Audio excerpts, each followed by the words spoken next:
I want you to take a look at all of these Darce choke clips and tell me what they have in common. Tyron Woodley, Korean Zombie, Chris Weidman. What do you see? What's the common theme here? There's two answers, and these two answers are what make the strongest Darce chokes. Number one, the lockup is on the bottom side.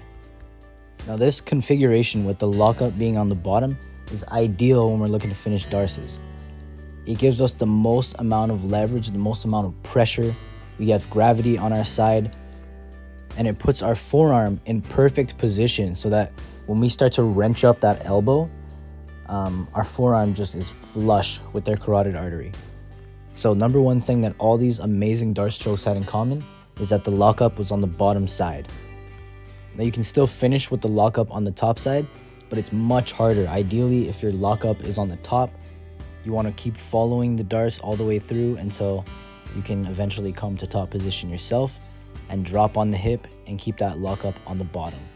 So you see as Holland kind of treats this like a guillotine defense, tries to hop to the safe side, the opposite side that his head's on, you can see that Chimaev's lockup ends up on the top side just for a second. He does not accept this. So you can see that he follows it through, almost bridges a little bit until he ends up on the top position where his lockup is now on the bottom side. Kevin Holland does, in my opinion, the wrong thing by not staying on his back here. He rolls into Chimaev, making the Darce a lot tighter.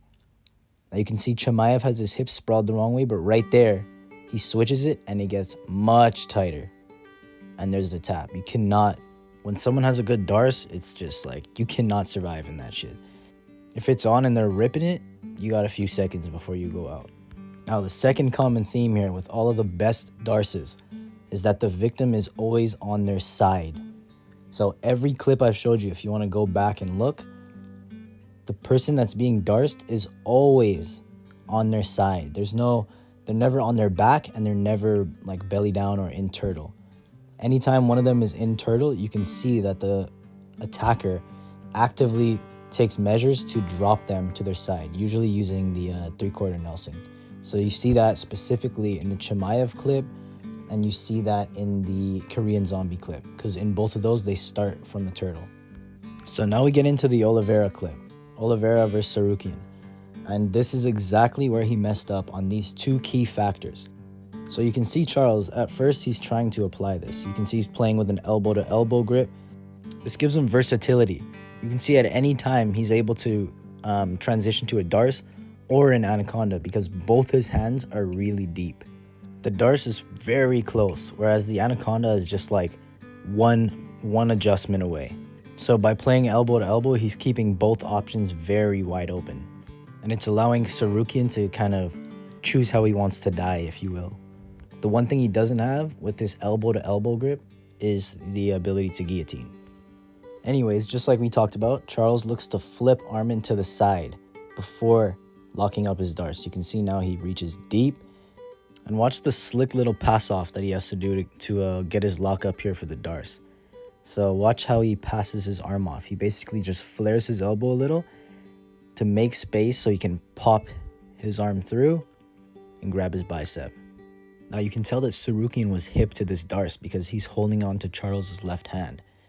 That's why Charles had to inefficiently kind of remove his hand all the way and then lock it up rather than just swimming it over. But then from here, he just kind of stays here. You can see that Arman does a good job of being aware of where he's at, where he's in danger. He knew that this Darce was coming. That's why he kept himself belly down. A couple times you saw that Arman was on his side, but as soon as that lockup came, as soon as he really felt that pressure, he went full belly down and he stayed either in belly down or in turtle. So you can see him right there, belly down.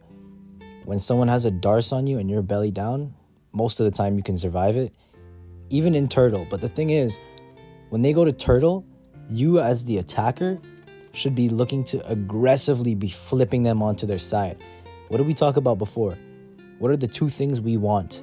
We want our lockup on the bottom side, and we want our opponent on their side. Two things that Charles Olivera does not have here. And look at how he just kind of lets the clock run instead of really looking to flip his opponent onto the side. So this was the huge mistake that Oliveira made in this position where he basically had a checkmate position on Arman Tsarukyan. All he had to do was apply the correct finishing mechanics. From here, finishing a Darce from a sprawl or from the turtle is not going to be ideal. You want them on their side every time, and you want that lockup on the bottom. Now, when your opponent is full belly down, it's a lot harder to flip them.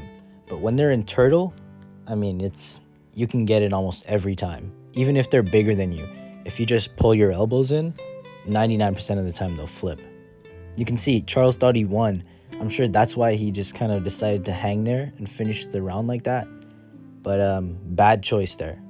And Tsarukyan ended up winning. So again, when we compare these more effective Darces that ended up in a finish, we can immediately see that as soon as the defensive player goes to turtle, the attacker is always looking to flip them right back to their side. So in that Chimaev clip, and then we look at Korean Zombie, immediately looks to flip him before applying that Darce pressure. Guys, remember this. I want to hammer it into your head. You want them on their side. You want the lockup on the bottom, and you want them on their side. Now, one last time, let's look at the Oliveira clip one last time. So you got to notice the difference here. Look at the difference in urgency. As soon as Tsarukyan builds up to a turtle, right here, with Chimaev and Korean Zombie, they both immediately attempted to flip their opponent to their side. And in the end, it resulted in a finish.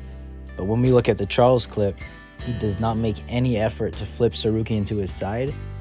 And that's probably why it didn't result in a finish.